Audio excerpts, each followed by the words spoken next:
Hello students, Mrs. Tomasevich here. Today I'm going to talk to you about how to do research effectively.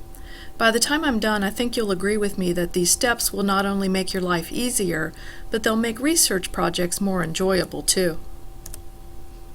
Have you ever done an online Google search and come up with 9 million hits on your topic? It can be frustrating, can't it? Have you ever had to do a project for school that's really basic and doesn't make you think too hard about anything? These kinds of projects can be boring. Even worse, you don't always learn much, or you immediately forget what you learned because you weren't really engaged in the project. That's why our school has started using a research model, or process. It's called eWISE. It's also been adopted by all Wake County schools, and it gives you steps to follow when you're doing any kind of research, whether it's for school or your own personal use. For example, even if you're just wondering what kind of new cell phone to buy, you could follow these steps to get the best information that's out there. Here's what the letters in eWISE stand for: evaluate, wonder, investigate, synthesize, and express.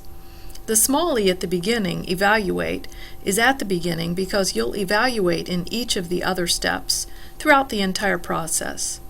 This research model is all about inquiry-based learning and critical thinking.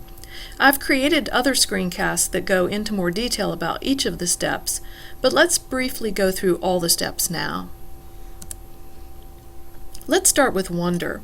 Wonder is a super important part of the process where you'll ask lots of questions. You'll need to come up with a question or questions that your entire project will try to answer. You'll have to do some brainstorming first. What do you already know about your proposed topic? What do you want to know? What do you want to learn? During this step, you'll come up with a topic and develop an essential question, and then some smaller research questions that will drive your research. This will make your research more focused and hopefully easier. Step 2 is investigate. You'll spend a lot of time on this step because there's a lot to do, and this is where you start to look for answers to your research questions. You'll need to locate resources and look for facts. These should be both print resources, books and articles, and digital resources like websites and databases. You'll search the internet, evaluate websites to make sure you're getting good information, discover facts, paraphrase and take notes, and cite your sources. You'll use all these facts to build your own ideas for your paper or presentation.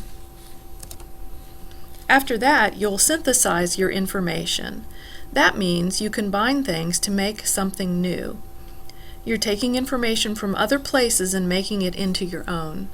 In this step, you'll draw conclusions, use evidence from the texts you found, summarize, and begin to organize all your information.